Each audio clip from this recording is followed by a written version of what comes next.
नमस्कार, आप सभी का स्वागत है पीएमसी हिंदी चैनल के खास कार्यक्रम ज्ञान धारा में और मैं हूं आपके साथ अंशिका। अभ्यास से श्रेष्ठ ज्ञान को कहा गया है और ज्ञान से श्रेष्ठ ध्यान को माना गया है। ध्यान किस प्रकार ज्ञान से श्रेष्ठ है, इसका पूर्ण व्याख्यान हम सारिका सारिफ जी से जानेंगे, जिन्होंने अपने अनुभव साझा करते हुए हीलिंग पावर को बहुत ही सरलता से हमारे सामने रखा है। तो चलिए सुनते हैं सारिका सारिफ जी को। जब बुद्ध भगवान निकले थे सैर पर और उन्होंने देखा रोग, ओल्ड एज, डेथ, हर तरह के दुख, हर तरह के पीड़ा, उनके अंदर जो दर्द जागा, उनके अंदर जो क्वेश्चंस, जो सवाल जागे कि क्या कारण है इसका और क्या निवारण है उसका, जो वो फीलिंग था जो उनके अंदर जागा, जिसके कारण उन्होंने अपना महल छोड़ के, अपनी बीवी को छोड़ के, अपने नवजात शिशु को छोड़ के वो जंगल में चले गए। उसी फीलिंग का नाम है करुणा, यानी कि कंपैशन। करुणा मतलब किसी अन्य के दुख को, किसी अन्य के सफरिंग को खुद का समझना, खुद उस दुख को फील करना, खुद उस दुख को महसूस कर पाना। यही फीलिंग जो है सबसे उच्च फीलिंग है, क्योंकि इंसानियत अगर कुछ है तो सिर्फ करुणा की वजह से। दो तरह के लोग होते हैं, एक अपना घर, अपना परिवार, हम खुश तो सब ठीक, और एक वो होते हैं जो किसी और के आंख में आंसू देखते हैं तो उनको लगता है उनका खुद का दिल टूट गया। तो ये जो फीलिंग है इसी को कहते हैं करुणा। किसी के अंदर करुणा जागी तो उसने आपको ध्यान के बारे में बताया, तो आज आप यहाँ हैं। तो करुणा से ही संसार चल रहा है, वरना सब अपने अपने में मस्त, सब अपने अपने में खुश। करुणा है तो हम आज यहाँ इकट्ठा हैं। करुणा है तो आज बुद्ध भगवान निकले थे जंगल में और आविष्कार किया उन्होंने। इसी करुणा के चलते उन्होंने जब सोचा कि मैं पता करूं कि क्या है इसका निवारण, इस दुख का निवारण क्या है, तब वो जंगल में गए और फिर आविष्कार हुआ सबसे बड़ा साइंस, जिसको हम कहते हैं आनापानसति ध्यान, जिसकी वजह से आज हम सब यहाँ हैं।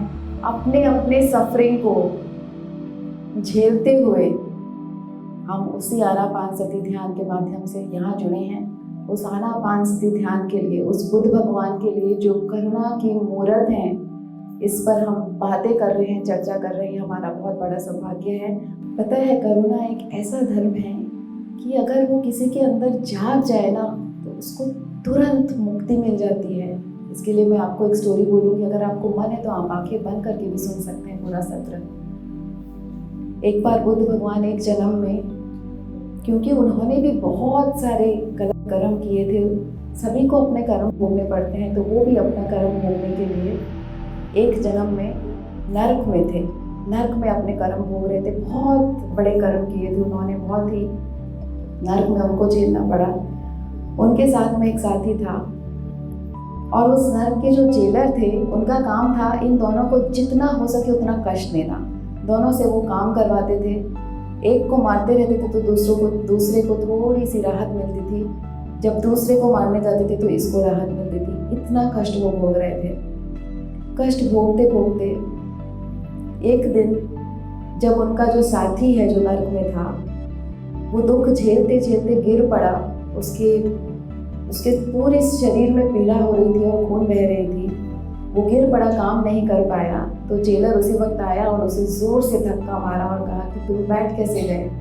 बैठने नहीं दिया जाता था उनको और कहा जाता था कि तुम काम करो। वो उठ नहीं पा रहा था, उसको चाबुक पे चाबुक मार रहे हैं कि उठ के काम करो, तुमको बैठने नहीं दिया जाएगा। उसी वक्त बुद्ध भगवान के, जब उस वक्त वो बुद्ध नहीं थे, लेकिन उनके अंदर में एक ऐसी एक फीलिंग जागी, एक ऐसा इमोशन जागा कि उनसे सहन नहीं हुआ उनके साथी का दर्द। उनको पता था कि अगर वो कुछ कहेंगे तो वो चाबुक साथी से हटकर उनके ऊपर आने वाली है। उनका वो ब्रेक था, जब तक साथी को चाबुक लग रहा था उनके लिए वो राहत का समय था, लेकिन वो इतने प्रबल में इमोशन आया उसके दुख को देखकर कि उनसे रहा नहीं गया और वो तुरंत चीख पड़े जेलर के ऊपर में और उन्होंने मुझसे कहा कि क्यों इसके पीछे पड़े हो तुम, क्या तुम्हारा दिल नहीं है, क्या तुम देख नहीं पा रहे हो कि वो उठ नहीं पा रहा है, क्यों मारते रहते हो हमेशा उसको, 2 मिनट सांस तो लेने दो। बस इतना कहा और वो जेलर को आया जोर का गुस्सा, उसने वहीं पे एक फोर्क पड़ा था, फोर्क से उसकी उनकी छाती पर जोर से डाल दिया और वहीं उनकी मृत्यु हो गई। मृत्यु क्या हुई, उनको मुक्ति मिल गई इस जेल से और तुरंत उनका जन्म हो गया पृथ्वी लोक पर। तो करुणा का भाव जैसे ही जागा उनके अंदर, इस नरक से उनको मुक्ति मिल गई। इतना बड़ा ये भाव है। अगर हम किसी और के लिए मन में करुणा रखते हैं, किसी और के सफरिंग के लिए अगर हम कोई कदम उठाते हैं, तो समझ लीजिए मुक्ति हमारे द्वार पर खड़ी है। ये देखकर उनके साथी के अंदर भी करुणा का भाव जागा। उसको पता था कि इसने मेरे लिए अपनी जान दी। उसके अंदर भी करुणा का भाव जागा। उसने जेलर को कहा कि वो सच कह रहा था, तुम्हारे सीने में दिल नहीं है, तुमने मार डाला उसको, क्या किया था उसने, तुमने क्यों मारा उसको। जैसे ही उसके अंदर करुणा का भाव जागा, जेलर को आया और जोर गुस्सा, एक और वहाँ पे कुछ नुकीला वस्तु वहाँ पे पड़ा हुआ था, उससे लेकर उसने उसके पेट के अंदर इतने ज़ोर से डाला, उसको वहीं मुक्ति मिल गई, उसकी भी मृत्यु हो गई और वो भी पृथ्वी लोक पर आ गया और दोनों को मुक्ति मिल गई सिर्फ करुणा की वजह से, क्योंकि करुणा भाव जागा उनके अंदर। तो कितना ज़रूरी है करुणा का भाव कि हम किसी और को अगर देखते हैं दुख में, अगर उसके प्रति हमको करुणा का भाव आता है, तो ये सारा कुछ ऊपर रिकॉर्ड हो रहा है। हमें तुरंत मुक्ति प्राप्त हो सकती है इस करुणा के भाव से और जीवन चलती है करुणा के भाव से।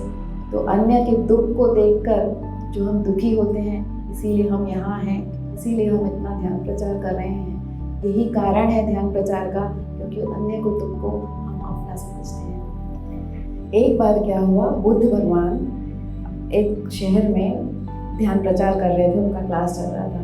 उसी शहर में एक बहुत ही रिच, बहुत ही अमीर आदमी था। उसके सारे बच्चे बुद्ध भगवान के शरण में आ गए थे।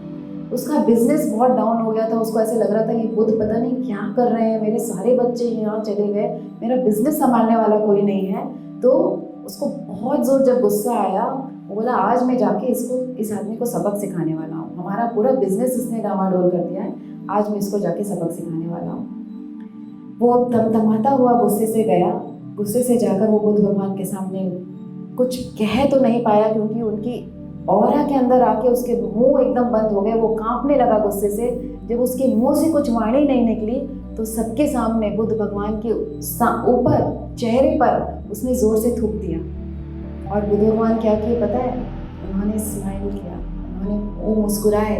जब वो मुस्कुराए, जितने भी शागिर्द थे, जितने भी उनके डिसाइपल्स थे, वो सब गुस्से से पूरी तरह से कांप रहे थे, लेकिन कोई भी कुछ नहीं बोल पाया, क्योंकि उनको पता है कि बुद्ध भगवान नाराज हो जाएंगे इंटरफेरेंस करने से। इस आदमी ने जब देखा इस तरह का रिएक्शन, उसको समझ में नहीं आया कि इस तरह का रिएक्शन कोई कैसे दे सकता है। वो वापस गुस्से से तमतमाते हुए घर चला गया।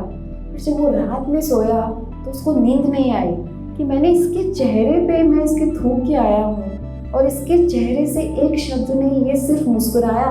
ऐसा इसके अंदर क्या है।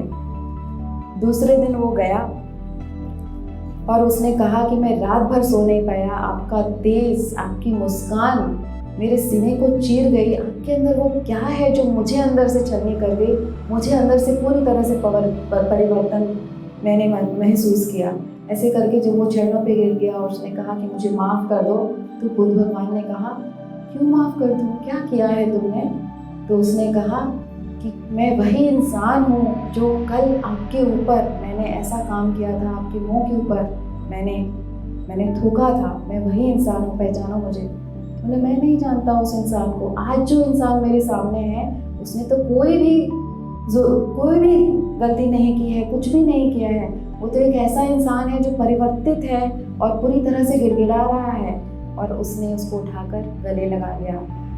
तो फॉरगिवनेस हमको ऐसा करना है कि सामने वाले को पता तक ना चले कि उसने कोई गलती की है। हम कैसा फॉरगिवनेस करते हैं, सामने वाले ने हमको बहुत कुछ कह दिया, डांट दिया, अपमान कर दिया, हम जाते हैं उसके पास में, तूने मुझे ऐसा कहा, मुझे बहुत दुख हुआ, बहुत गलत काम किया तूने, अच्छा नहीं किया, पर कोई बात नहीं, मैं तुझे माफ़ करती हूँ। कहते हैं ना, सामने वाले को अच्छे से निचोड़ दो, उसको गिल्ट में पूरा डुबो दो, और फिर उसको जाकर कहो कि मैं बहुत महान हूँ क्योंकि इतना सब तूने किया, उसके बावजूद मैंने तुझे माफ़ कर दिया। इस तरह का फॉरगिवनेस कोई काम करेगा जीवन में? इस तरह का फॉरगिवनेस कोई काम नहीं करेगा। अगर फॉरगिवनेस करना है तो मन के अंदर हमको इस तरह से परिवर्तन लाना है कि सामने वाले को पता भी ना चले कि उसने कोई गलती की है। अगर सामने वाले को हम जता के, सामने भी नहीं जाके बोलते हैं, फिर भी पीठ पीछे फ़ोन आएगा किसी का, तो हम जाकर उसको क्या बोलेंगे, उसने ना मेरे साथ ऐसा किया, ऐसे वाणी कहे, मेरे घर में ऐसा किया, ऐसा उत्पात मचाया, उसके जैसा तो मतलब नीच इंसान कोई दुनिया में नहीं होगा। पर मैंने क्या किया, मैंने उसको माफ़ कर दिया, मैंने उसको माफ़ कर दिया। हम करते हैं ना ऐसा इस तरह के फॉरगिवनेस। ये कोई फॉरगिवनेस नहीं दोस्तों, अपने मन में खुश होने की कोई ज़रूरत नहीं है। ये forgiveness it's equal to zero. इसमें हम खुद को महान बना रहे हैं और सामने वाले को गिल्ट में ला रहे हैं, उसको वो वाइब्रेशन दे रहे हैं कि तुम नीच हो, और उससे उसको कोई भी फर्क नहीं पड़ने वाला है, कोई भी उसको पॉजिटिव वाइब्रेशन नहीं जाने वाली है।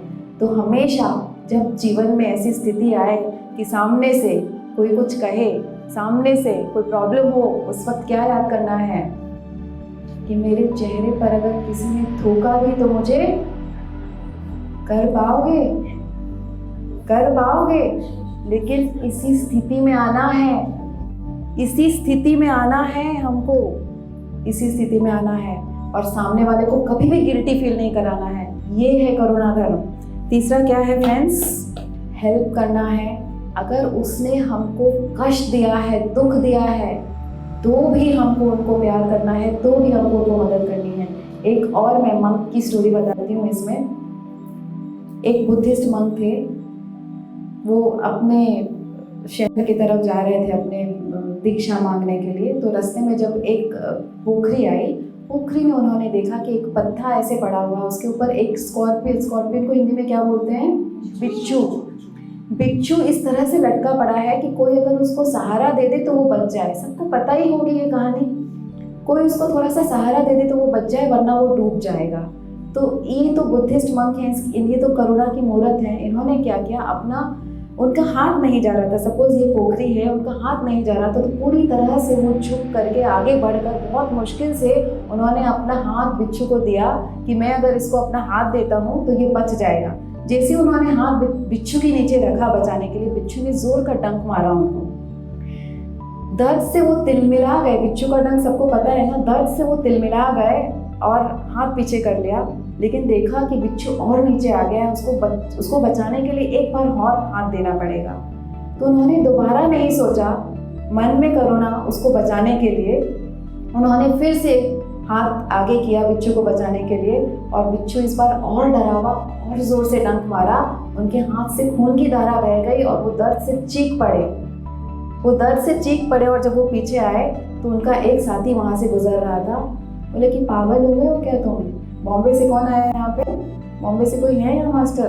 क्या बोलते हैं, एड़ा हो गया क्या? ऐसे बोलते हैं ना, एड़ा हो गया क्यों? तुम पागल हो गए हो क्या? वो तुमको डंक मार रहा है और तुम बार बार उसको हाथ दे रहे हो।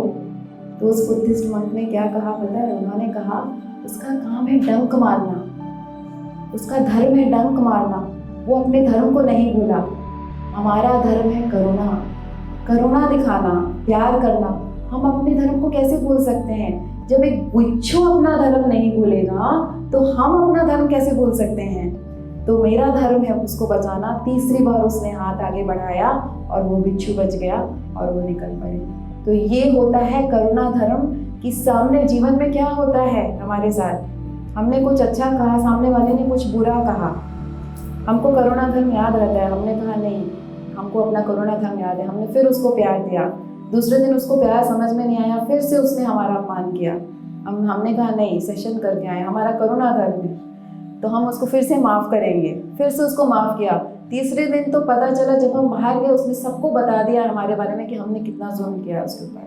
फिर हमारा निकला गुस्सा, और हमने बोला कि एक तो 2 बार इसको माफ़ किया, ऊपर से तीसरी बार इसने गांव में फैला दिया और निकला और जाकर उसके साथ अच्छे से झगड़कर खरी खोटी सुनाकर आ गए। तो इस तरह का करुणा धर्म कोई काम आएगा? 2 बार आपने जो करुणा धर्म जो दिखाया, जो माफ़ किया, क्या वो सही मायने में करुणा थी कि सिर्फ सेशन का ऊपरी ऊपरी असर था? क्या वो सही मायने में करुणा थी? सही मायने में करुणा जब जागेगी, सही मायने में प्रेम जब अंदर से जागृत होगा, तो चाहे कुछ भी हो जाए, चाहे कुछ भी हो जाए, जब सामने वाला हमको अपमान करने का धर्म नहीं बोलेगा, क्योंकि उसका धर्म वो है। सामने से कोई आकर हमको नहीं बोलेगा कि मैं नीच हूँ, मैं कमीना हूँ, मैं इस तरह से मुंह पर बोलता हूँ, मेरे को बुद्धि नहीं। सामने वाला ऐसे कोई मुंह से नहीं बोलेगा, वो अपने कर्मों से हमको बताएगा, क्योंकि उसका वो धर्म है। हमको भी जाकर उसको मुंह पर नहीं बोलना है कुछ कि नहीं मैं सही हूँ, तुमने गलत किया है, ऐसा वैसा। हमको वो मुंह पर नहीं बोलना है, हमको अपना धर्म निभाना है, प्यार का धर्म। उसने जो किया, हमने प्यार दिया। उसने दर्द दिया, हमने फॉरगिवनेस दी। उसने अपमान किया, हम मुस्कुराए। इस लेवल तक हमको जाना है, और रास्ता यही है, ध्यान का रास्ता। गिविंग लव, चाहे कुछ भी हो जाए, गिविंग लव। एक बार क्या हुआ, बुद्ध भगवान एक गांव से गुजर रहे थे। तो गांव से गुजरते वक्त उनको लोगों ने कहा कि आप इस गली से मत जाना, यहाँ पे जो पेड़ है, इस पेड़ में एक सांप रहता है। ये स्टोरी पता है सबको? इस पेड़ में एक सांप रहता है और वो सबको डंक मारता है, वो आपको भी डंक मार देगा, बिल्कुल मत जाना। तो बुद्ध भगवान ने किसी की नहीं सुनी और उन्होंने कहा कि मैं तो जाऊँगा, देखता हूँ। मारेगा तो मारेगा, शरीर तो कुछ है ही नहीं हमारे लिए, तो मारेगा तो मारेगा, कोई प्रॉब्लम नहीं। जब वो गए वहाँ से, पेड़ के पास से क्रॉस कर रहे थे, वो सांप देख रहे हैं कि ये तो एकदम सब डरे सहमे से, यहाँ तो कोई आता नहीं है, ये कौन इंसान है जो मेरे डर के बावजूद यहाँ से गुजरने की मतलब ज़रूरत कर रहा है। इतना सोचते सोचते उन्होंने जब बुद्ध भगवान के चेहरे की तरफ देखा तो बोला, बाप रे क्या तेज़ है, क्या हवा है इनकी। मैं तो इनको डंक मारने के पहले मतलब सचेत कर देना चाहता हूँ, मैं इनको डंक मारना ही नहीं चाहता। तो इन्होंने कहा कि, सांप ने कहा कि भाई कौन हो तुम, निकल जाओ यहाँ से, तुमको नहीं पता मेरा खौफ यहाँ पे है, कोई नहीं आता और तुम सीधे चले आ रहे हो, मैं तुमको मार दूंगा। तो बुद्ध भगवान बोलते हैं, मार दो, मुझे कोई प्रॉब्लम नहीं। वो चले जा रहे हैं। क्या तुम्हें समझ में नहीं आता? एड़े हो क्या? तुम्हें समझ में नहीं आता? तुम्हारी जान चली जाएगी। बोले जाने दो, ये तो वैसे भी वस्त्र है, आत्मा तो अमर है। जब उसकी आंखों में वो निर्भयता देखी, उस सर्प ने, उसके अंदर जो ट्रांसफॉर्मेशन हुई, वो बुद्ध भगवान के चरणों में गिर गया और कहा कि कौन हो आप? इतने वर्षों से मैंने लोगों के आंखों में सिर्फ डर देखा है, मेरे लिए नफरत देखी है, आप मुझे इतने प्यार से देख रहे हो, आपकी आंखों में कोई डर नहीं है, आप कौन हो, आप बताओ। तो पता है बुद्ध भगवान ने कहा कि आप एक काम करो, डर तो मेरे अंदर बिल्कुल नहीं है, मेरे को आपकी आंखों में डर नजर आ रहा है। आप हो जो डर के मारे लोगों को आप डंक मार रहे हो, आपके अंदर में भी वो करुणा, वो प्यार, सब कुछ भरा हुआ है, लेकिन इतना डर है आपके अंदर में अपने जीवन को लेकर कि कहीं लोग मुझे ना मार दे, इसलिए आप डंक मारते हो। तो सांप ने कहा, आपने बिल्कुल सही कहा, अब मैं क्या करूं? बोला कि आप लोगों को डंक मारना छोड़ दो, आप लोगों की जान लेना छोड़ दो। आपके अंदर की ये जो करुणा है, ये प्यार है, उसको बाहर अपने जीवन में उजागर करो। इतना कहकर बुद्ध भगवान आगे चले गए और वो सर्प के अंदर परिवर्तन आ गया। अब उसने डंक मारना छोड़ दिया। तो गांव के लोग जब देख रहे हैं कि ये सर्प डंक मारना छोड़ दिया, तो क्या हुआ, छोटे बच्चे आकर उस सांप को रोज तंग कर रहे हैं। कोई उसको पत्थर मार रहा है, कोई उसको लकड़ी से उठाकर ऊपर उछाल रहा है, कोई उसको ऐसे कुचल के भाग जाता है, कोई उसके साथ खेल कर रहा है। उसका जीना मुश्किल हो गया, उसका जीना मुश्किल हो गया। लेकिन मन में करुणा और प्यार जो ट्रांसफॉर्मेशन हुआ था, उसके कारण वो किसी को डंक नहीं मार रहा है, लेकिन वो पूरी तरह से छलनी लहूलुहान पड़ा रहता था और उसका जीवन पूरी तरह से नर्क बन चुका था। कुछ ही दिनों बाद बुद्ध भगवान का फिर से उसी शहर की तरफ आना हुआ। तो बुद्ध भगवान जब गुजर रहे थे, सर्प को इस अवस्था में देखकर वो बहुत दुखी हुए और उन्होंने कहा, क्या हाल बना रखा है, ये क्या किया है तुमने? तो उस सर्प ने कहा कि आप ही थे मुझे करुणा और प्यार का सीख सिखाया था, उसके बाद मैंने डंक मारना छोड़ दिया, लेकिन यकीन मानिए ये नरक से अच्छा तो मेरी मृत्यु ही थी। तो बुद्ध भगवान ने कहा कि शायद आप समझे नहीं, शायद आप समझे नहीं, मैंने आपको डंक मारने से मना किया था, अपनी रक्षा के लिए फुफकारने से मना नहीं किया था। समझ में आया? मिला क्वेश्चन का आंसर? हमको अगर सामने वाला बार बार जानबूझ के तंग कर रहा है, तो उस लाइन को क्रॉस कर रहा है, तो हमको अपना फन उठाना है, फुफकारना है, उसको मारना नहीं है। उससे आगे और क्या करना है पता है? गुस्सा भी करना है तो दिखावे के रूप में, क्योंकि सही मायने में तो गुस्सा होता ही नहीं है जहाँ कोरोना होती है, लेकिन क्योंकि इस दुनिया में है, क्योंकि अभी सतयुग नहीं आया है, तो अपनी रक्षा करने के लिए हमको अपना फन उठाना है, फुफकारना है, गुस्सा दिखाना है। जैसे कि अगर कोई प्ले चल रहा है, कोई नाटक चल रहा है, तो विलेन जो है वो गुस्सा दिखाता है, हीरो गुस्सा दिखाता है। प्ले खत्म होने के बाद पता है ना कि ये नाटक है, सिर्फ नाटक, सिर्फ उसी नाटक की तरह गुस्सा दिखाना है, हमको मन में गुस्सा नहीं लाना है। अगर बार बार कोई हमको प्रॉब्लम क्रिएट कर रहा है, तो उस वक्त याद रखना है कि हमको अपना फन उठाना है, क्योंकि हमको स्वयं के प्रति भी करुणा धर्म है, स्वयं की रक्षा भी किसको करना है? खुद को करना है। फिर तीसरा हमारा करुणा धर्म किसके प्रति है? धरती माँ के प्रति। धरती माँ के प्रति हमारा करुणा धर्म है। समुद्र है, पेड़ हैं, जानवर हैं, पौधे हैं, चाहे कुछ भी है, हमारा काम है उसको एक्सप्लॉइट करना अपने फायदे के लिए, अपने कंफर्ट के लिए। हम उनको कुचल कर, उनको पल्यूट करके हम उनको पूरी तरह से एक्सप्लॉइट करते हैं और अपना हम फायदा दिखाते हैं अपना। हम सोचते हैं कि हम करुणा की मूर्त हैं, हम इतने अच्छे हैं, हमने सबको माफ़ भी कर दिया और इतने बड़े हम मास्टर हैं, सब कुछ हैं। कभी धरती माता के प्रति सोचा है? कभी गाड़ी में जाते हैं तो हाथ में जो कचरा होता है उसको कांच नीचे करके बाहर फेंकते हैं, प्लास्टिक के बॉटल्स यूज करते हैं। कितना पोल्यूशन जो फैक्ट्रीज हो रही है उसमें सामान क्यों बन रहा है? क्योंकि हम उसको यूज कर रहे हैं। और पोल्यूशन से क्या हो रहा है? पोल्यूशन से रिवर्स पोल्यूट हो रहे हैं, पोल्यूशन से समुद्र पोल्यूट हो रहे हैं, सारा का सारा कचरा जम गया है, पानी की कमी हो गई, दिल्ली में पानी नहीं मिलती है। दिल्ली में अगर कोई जाके पहुंचे तो वायुमंडल इतना प्रदूषित है कि बाहर से कोई आ गया तो 2 दिन में बीमार पड़ जाए। और ये सिर्फ दिल्ली का नहीं, अगले कुछ वर्षों में अगर हम इसके प्रति कुछ कदम ना उठाए तो हम सबके साथ यही होने वाला है। ना पानी मिलेगा, ना इलेक्ट्रिसिटी मिलेगी, ना कोई भी चीज़, हमको कोई भी साधन मिलेगा। हमको धरती माता के प्रति अपने करुणा के धर्म को हमेशा याद रखना है। और कैसे पूरा कर सकते हैं? कोई बताएगा मुझे कैसे पूरा कर सकते हैं धरती माता के प्रति करुणा? Yes, very good. क्या नाम है आपका? जयश्री जी के लिए सबसे अच्छा उन्होंने पॉइंट बताया। वृक्षारोपण हम कर सकते हैं। और क्या कर सकते हैं हम? यस, प्लास्टिक नहीं यूज करना। ये प्लास्टिक ही तो है जो जाके सब जगह डंप होती है। हम खुद प्लास्टिक की बॉटल्स यूज कर रहे हैं। हम अभी तक उस लेवल पे आए नहीं हैं कि उसको हम सिर्फ बोल रहे हैं कि यूज नहीं करना, हम खुद यूज कर रहे हैं। It is very difficult not to use plastic, क्योंकि सुबह से लेकर रात तक हमको प्लास्टिक की आवश्यकता होती है।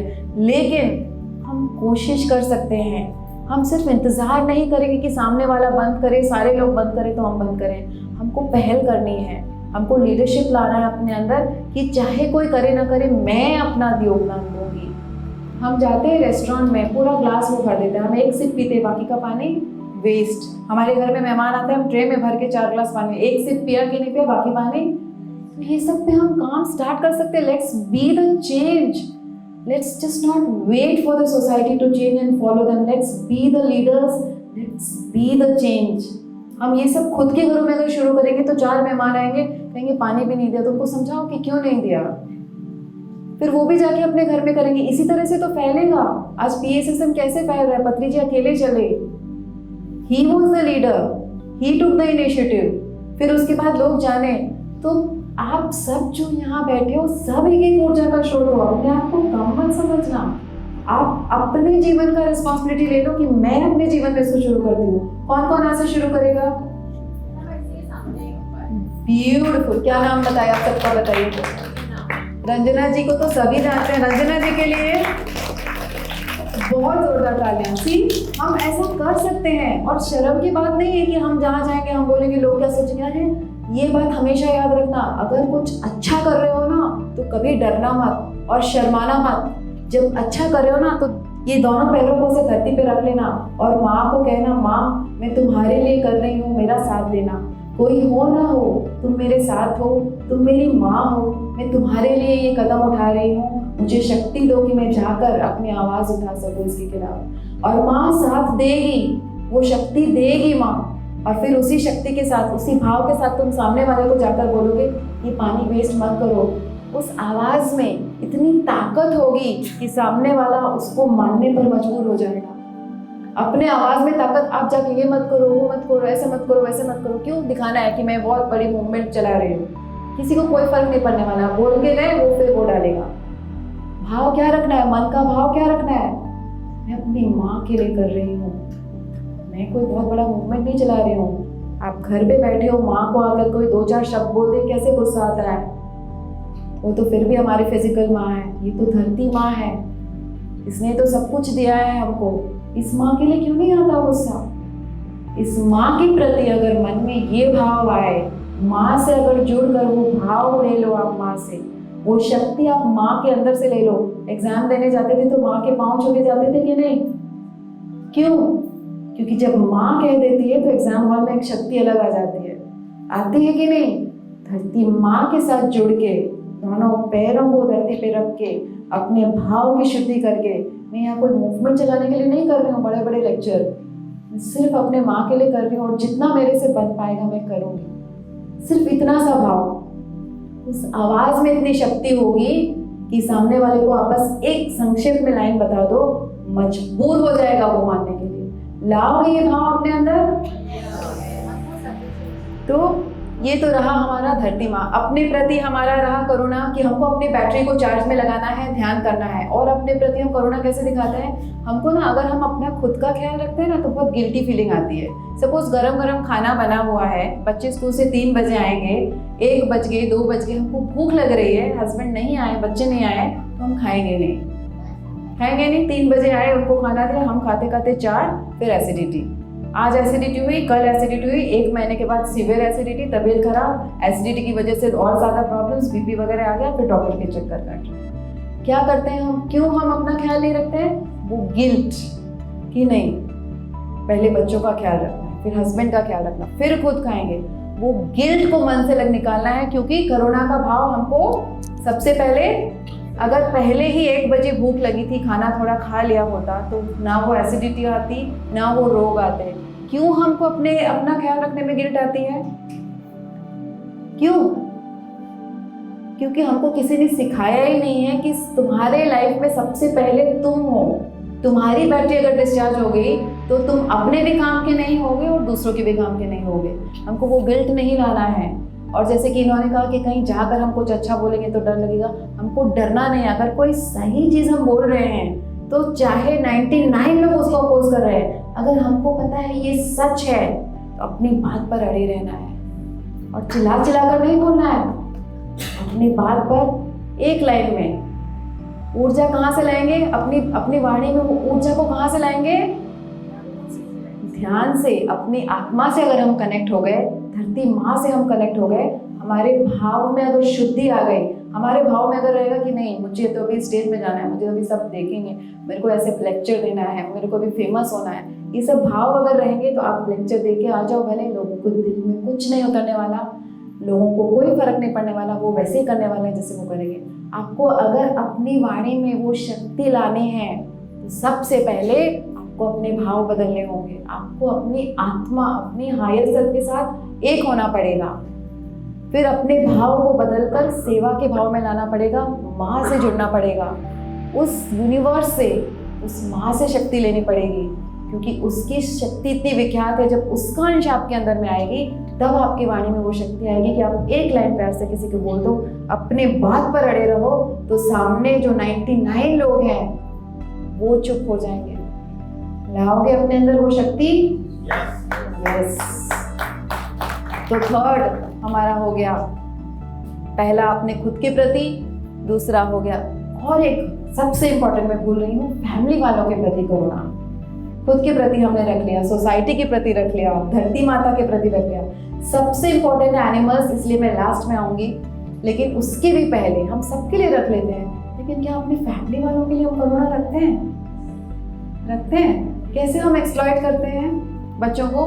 वो उठ, सुबह से उसके पीछे लग जाएगी, तो उठ उठ उठ, जा एक गिलास पानी ला, जा चाय बना, जा वो पकड़ा दे, वो कर दे, फोन छोड़, होमवर्क कर, ये कर, वो कर। वो बच्चा बेचारा एकदम परेशान, लेकिन हमको पता ही नहीं कि हम उसको एक्सप्लॉइट कर रहे हैं, क्योंकि हम बिजी हैं अपने फेसबुक पे, अपने फ़ोन कॉल्स में। या तो ये कर रहा है, जैसे चाय बना के लाना, चाहे ये कर।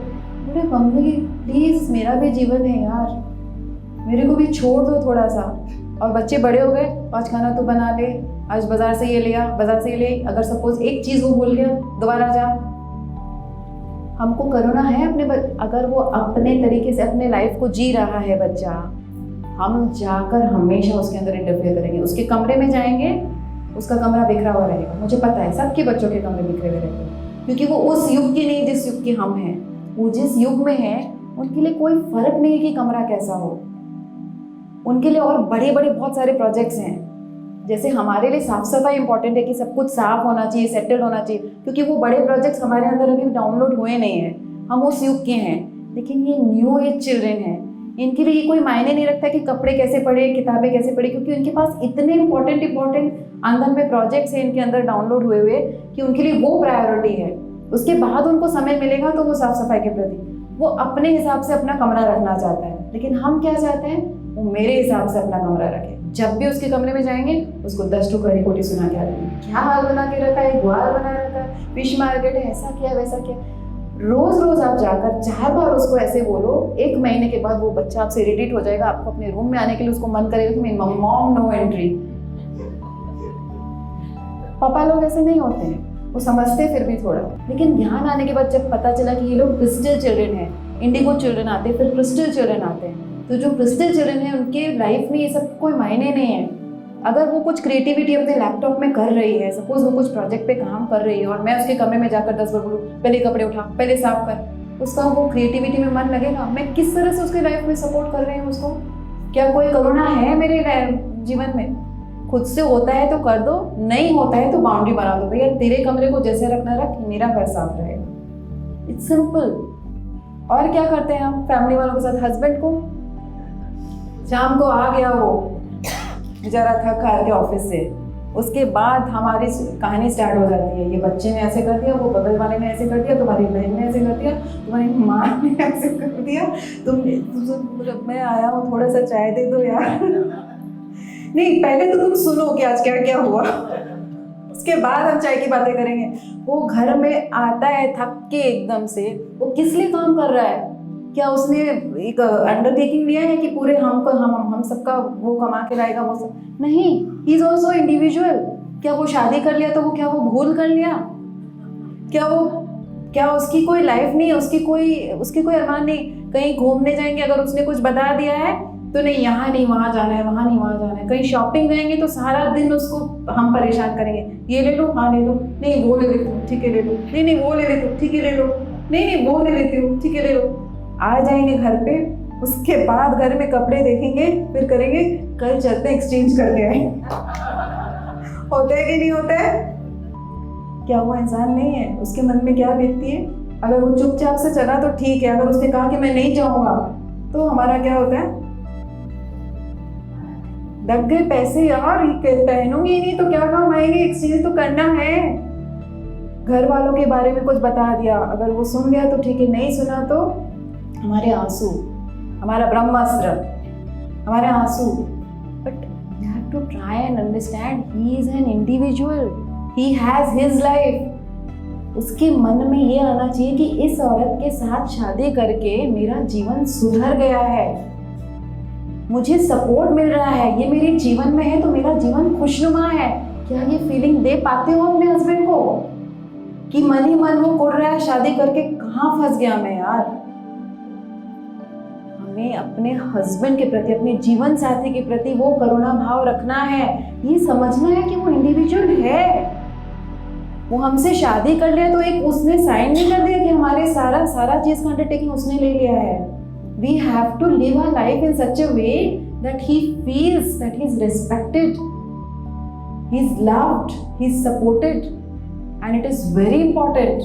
क्योंकि आपस में अगर जीवन साथी के प्रति करुणा नहीं रहेगी तो आप बाहर जाके कितना भी अपने आप को दिखा लो कि मेरे ये हैं, मेरे ये अचीवमेंट्स हैं, मैंने तो ये कर दिया, वो कर दिया, मेरे इतने सारे ये सब मेडल्स हैं, लेकिन जीवन साथी को आपको रेस्पेक्ट करना नहीं आता, उसके लिए एक सपोर्ट सिस्टम बनना नहीं आता अगर आपको, देन इट्स नथिंग.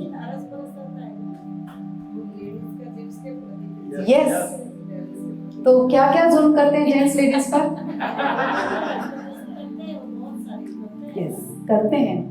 ऐसा नहीं है कि भाई लोग जेंट्स लोग क्या करते हैं, जेंट्स लोग क्या करते हैं, आज मेरे फैमिली वाले ये आ रहे हैं, आपको इतने सारे आइटम्स बना के देने हैं, आज मेरे रात में ऑफिस वाले आ रहे हैं, आज पूरा प्रॉपर डिनर होना चाहिए, बच्चों को छोड़ने मैं नहीं जाऊंगा, तुम जाओ, सब्जी लाने मैं नहीं जाऊंगा, तुम जाओ, ये मैं नहीं करने वाला हूँ, तुम करो, घर का भी सारा संभालो, लॉन्ड्री का भी सारा संभालो, मेरे ऑफिस का अकाउंट्स भी तुम बना दो.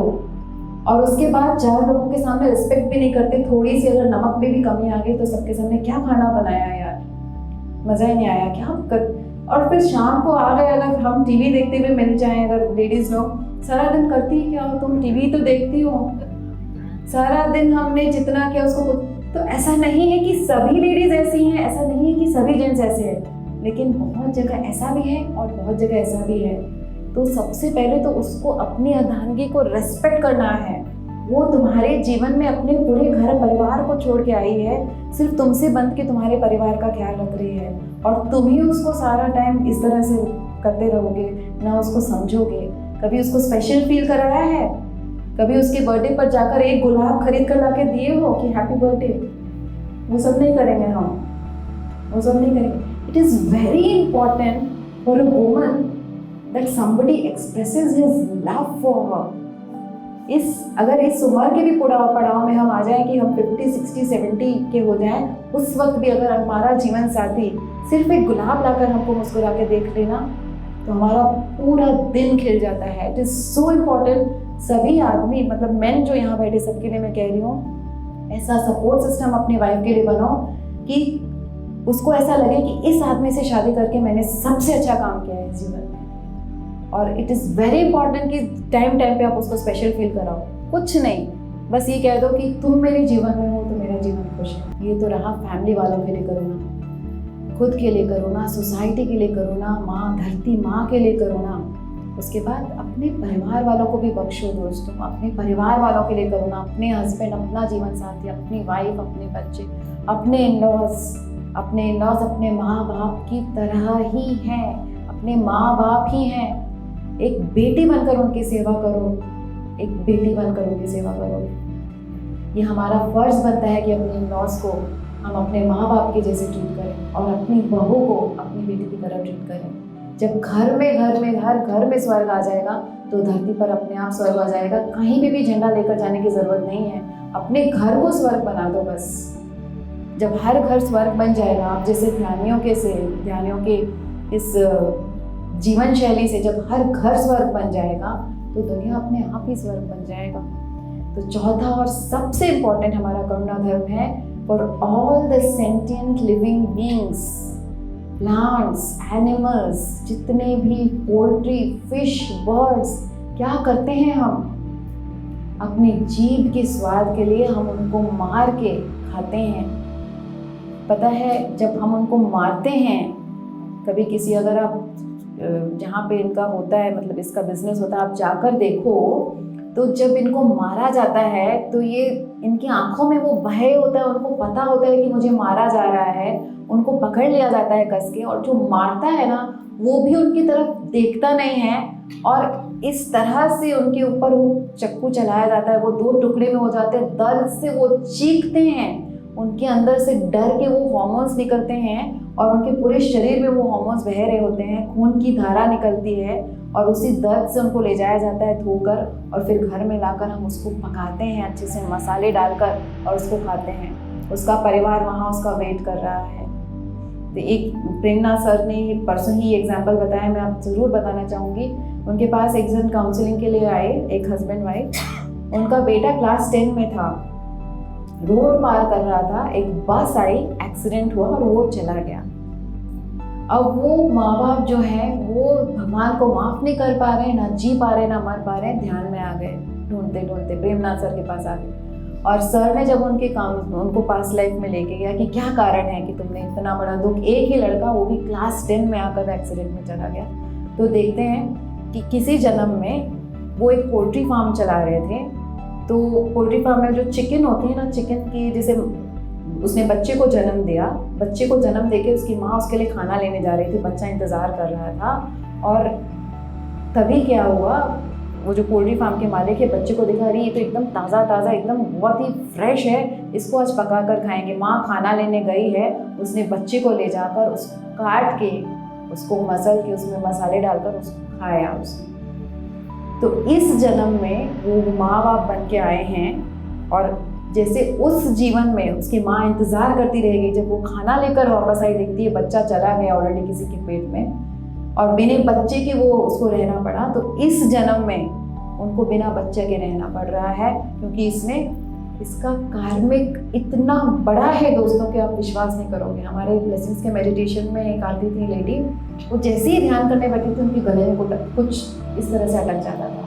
वो इतना खांसती थी, बोलती थी मैं कितना कोशिश करती हूँ, लेकिन जैसे ही मैं गहरे ध्यान में जाती हूँ मैं गले से गिर नहीं पाती, ना मेरे अंदर जाता है ना बाहर आता है, ऐसा लगता है कुछ किसी ने पकड़ लिया है उनका। फिर उनको पास्ट लाइफ देखा कि वो भी इसी तरह से नॉन वेज जैसे चिकन को ऐसे पकड़ के ऐसे गले को घोंट के हम उसको मारते हैं, वो हवा नहीं ले पाती और इस तरह से घुट घुट के मर जाती है, फिर हम उसको मसाले डाल के खाते हैं। उसने ऐसा किया था तो इस जन्म में उसको ये मिला है।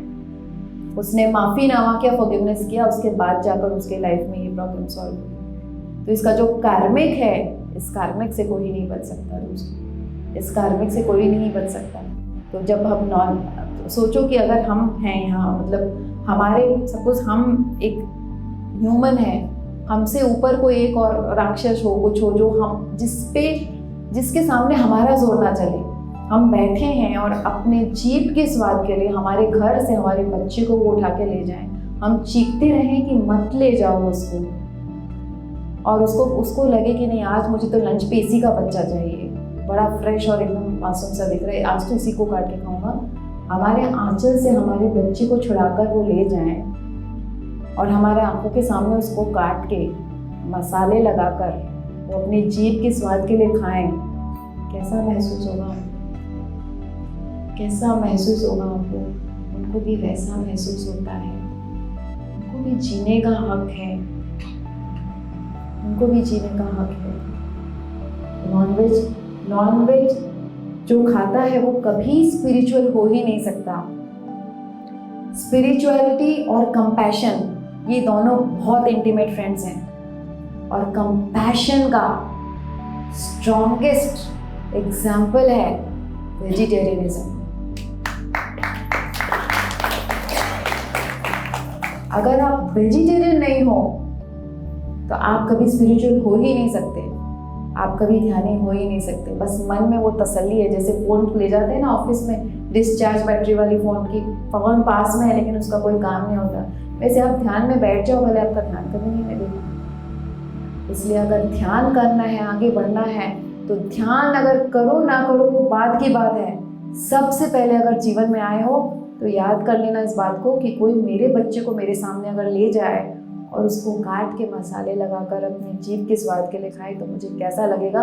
एग्जैक्टली मैं वही कर रही हूँ जब मैं मार्केट से लेके आ रही हूँ एक मरे हुए किसी के बच्चे को, और उसको काट के मसाले लगा के मैं अपने जीभ के स्वाद के लिए खा रही हूँ। नेक्स्ट टाइम मार्केट जाना अगर खरीदो, अपने बच्चे को ज़रूर याद कर लेना दोस्तों, अपने बच्चे को ज़रूर। और अगर एक आध वीडियोस देख लो कि जो उन्होंने कहा ना सिल्क हम पहनते हैं, उन्होंने कहा ना हम सिल्क पहनते हैं, सिल्क कैसे, सिल्क उस वर्म को कैसे उबाला जाता है सिल्क बनाने के लिए, उसको पूरी तरह से उबाला जाता है, और किस तरह से जो लेदर के लिए उसको जो फर का हम पहनते हैं उसकी स्किन को वो जिंदा रहता है, उसकी स्किन को निकाला जाता है, वो दर्द के मारे चिखता है, उस पर हम जुल्म करते हैं।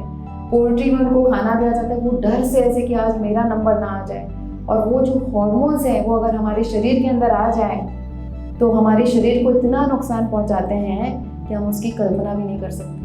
हम हमेशा कहते हैं कोई कोई आते हैं ध्यान में कि मैडम कुछ भी कर लो गुस्सा बहुत आता है मुझे, मैडम कुछ भी कर लो डर बहुत लगता है मुझे, डर नहीं जाता। कल एक मैडम पूछ रही थी शाम के सेशन में, क्यों? क्योंकि वो जो एनिमल को खाया है उसके अंदर कितना दर्द है, कितना गुस्सा है उसको, कितना डर है उसको, वो सारे हार्मोन्स उसके मांस में हैं, उसको हम पका के खा रहे हैं तो वो सारे हमारे भी खून का एक हिस्सा बन रही है, वो सारे इमोशंस हमारे अंदर भी मिल रहे हैं। तो जो हम कहते हैं ना कि बच्चों को प्रोटीन का सोर्स कैसे दें, पूरी तरह से साइंस में ये प्रूव किया हुआ है, साइंटिस्ट ने प्रूव किया है कि प्लांट बेस्ड डाइट हम लेते हैं तो वो सारी प्रोटीन हमको मिल सकती है जो इस एनिमल से हमको मिलती है। 3 पॉइंट बता देते, हमारा जो माइंड है वो पूरी तरह से हम जो खा रहे हैं उसके ऊपर निर्धारित है। अगर आप शांत हैं, अगर आप काम है, कंपोज है, तो आपके खाने पर डिपेंड करता है आप क्या खा रहे हैं। अगर आपको गुस्सा है, भय है, तो वो भी खाने पर। एकदम मुख्य बता देती हूँ, ये 3 हमारे खाने, मतलब एक होते हैं सतोगुण के, एक होते हैं रजोगुण के, एक होते हैं हमारे तमोगुण के। सतोगुण के खाने जो जितने भी फ्रूट्स, आपके वेजिटेबल्स, ग्रेन्स, पल्सेस, जितने भी रॉ डाइट, ये सब सतोगुण के हैं। ये अगर हम खाते हैं तो हम पूरी तरह से काम, composed, peaceful, meditative, loving, compassionate, ये सारे गुण हमारे अंदर आएंगे और हम हमेशा सेवा के भाव में रहेंगे। रजोगुण के खाने क्या होते हैं?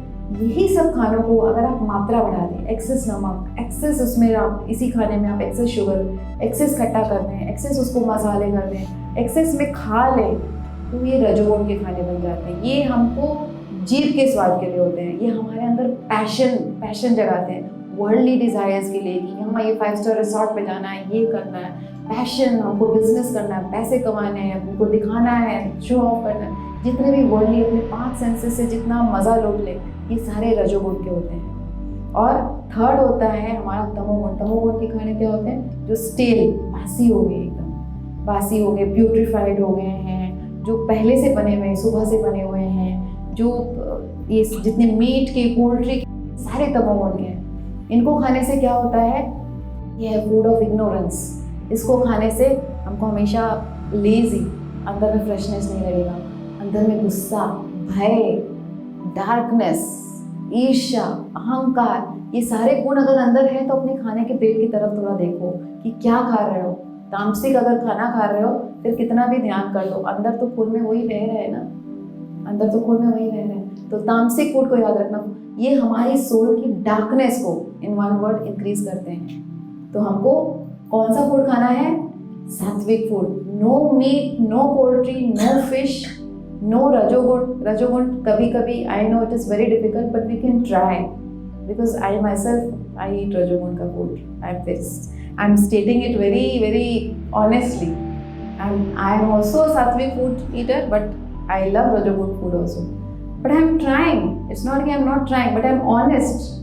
Yes, I have a liking for Rajagun food. So we will try.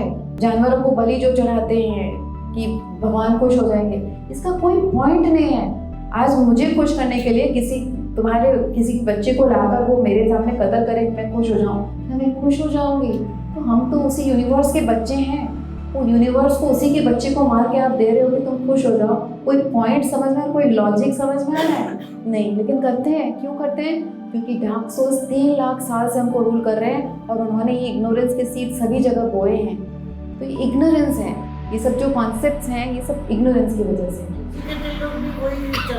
Exactly, ignorance.